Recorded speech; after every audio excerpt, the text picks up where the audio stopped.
নমস্কার। আঁকি রঙের খেলা পরিবারের সকল সদস্যকে আমার এই ছোট্ট ভিডিওতে স্বাগত জানিয়ে আজকের ভিডিওটা শুরু করছি। আশা করছি আমার পরিবারের সকল সদস্য ভালো আছে। আজকে আমি একটা ছোট্ট ভিডিও নিয়ে তোমাদের কাছে চলে এসেছি। আজকে একটা পুজো শ্রী করছি। হ্যাঁ, শিবরাত্রির পুজো ছিল, তারই জন্য শ্রী বানাচ্ছি। কিন্তু আপনারা পুরো ভিডিওটা দেখবেন, লাইক, শেয়ার এবং কমেন্ট করবেন।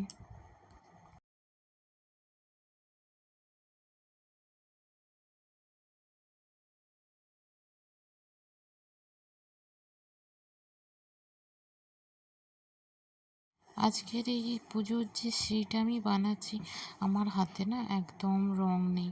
আমি ঠিক ভুলেই গিয়েছিলাম যে শ্রীটা আমাকে বানাতে হবে। হট করে হঠাৎ খুব কম সময়ের মধ্যেই আমাকে এই শ্রীটা বানানো হয়েছে। আর হাতের কাছে নেই কোনো কালার, শুধুমাত্র ঘরের সামান্য যা উপকরণ ছিল সেটা দিয়েই আমি শ্রীটা করার চেষ্টা করেছি। সাদা রং তো আমরা শ্রী বানানোর জন্য চাল গুঁড়ি কিংবা ময়দা যে যেটা ইউজ করি সেটা মেখেছি, কিন্তু হলুদ রঙটা কী করে আনবো? হঠাৎ মাথায় এলো বাড়িতে তো নতুন হলুদের প্যাকেট আছে, সেইটা দিয়েই হলুদ রঙটা করে ফেলি। ওইটা দিয়েই শ্রীটা করার চেষ্টা করেছি, খুব কম, মাত্র কয়েকটা রঙের যেগুলো হাতের কাছে পেয়েছি সেগুলো দিয়েই শ্রী বানানোর চেষ্টা করেছি। তোমাদের যদি কখনো এরকম প্রয়োজন পড়ে, হট করে সামগ্রী জোগাড় নেই, অথচ একটা শ্রী বানাতে হবে, বাড়িতে প্রয়োজন পড়ে গেছে, পুজোর জন্য লাগবে কিংবা কোনো অনুষ্ঠানের জন্য কেউ বলল, তখন তোমরা আমার এই ছোট্ট ভিডিওটা দেখে এই কয়েকটা উপকরণ দিয়ে সহজেই বাড়িতে শ্রী বানিয়ে ফেলতে পারবে। তবে হ্যাঁ, সবাই যোগাড়যন্ত্র করেই করে। আমি আচমকা ভুলে গিয়েছিলাম বলেই আমার এতটা হয়রানি। তবে দেখো, ভিডিওটা যদি তোমাদের ভালো লাগে, লাইক, শেয়ার এবং কমেন্ট করো। আর হ্যাঁ, পুরো ভিডিওটা দেখো কিন্তু।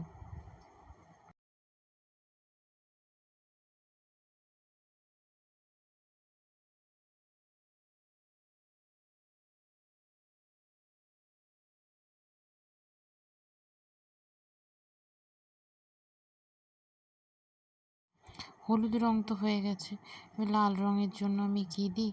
আলতা দিয়ে গুললে অনেক সময় লেগে যাবে, আর সিঁদুর দিয়েও মাখতে মাখতে অনেকটা সময় যাবে।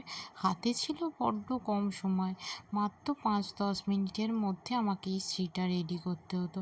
কি করব বলো? তাই একটু রং ব্যবহার করেছি, কারণ রংটা লাগিয়ে দিলে শ্রীটা তাড়াতাড়ি শুকিয়েও যাবে। এদিকে ঠাকুরমশাইও বসে গেছে পুজোয়, আমাকে প্রচণ্ড তাড়া দিচ্ছে, শ্রী লাগবে ঠাকুরের, পুজোয় বসবো কী করে? সেই মুহূর্তে আমি হাতের কাছে যে উপকরণটাই পেয়েছি সেটাকেই কাজে লাগিয়ে দিয়েছি শ্রী বানানোর জন্য।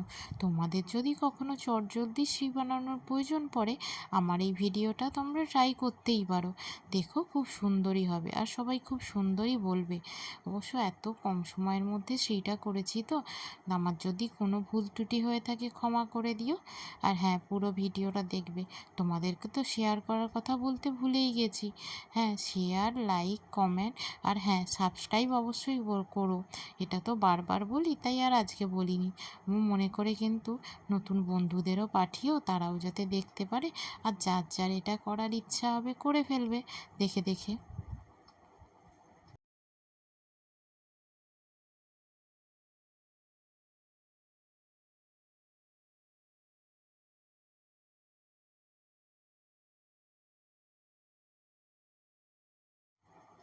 তারপরে কি আর করব, বাড়িতে নতুন একটা ব্লু প্যাকেট ছিল, সেইটা দিয়েই ব্লু কালারটা তৈরি করেছি।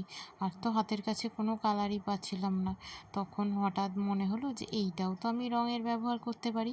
নতুন জিনিস তো ঠাকুরের কাজে ব্যবহার করা যেতেই পারে, এদিকে কোনো অসুবিধে নেই। তাই আমি ভাবলাম যে একটু অন্য কালার না দিলে কি ভালো লাগবে, সেই জন্য এই ব্লুটা ব্যবহার করেছি।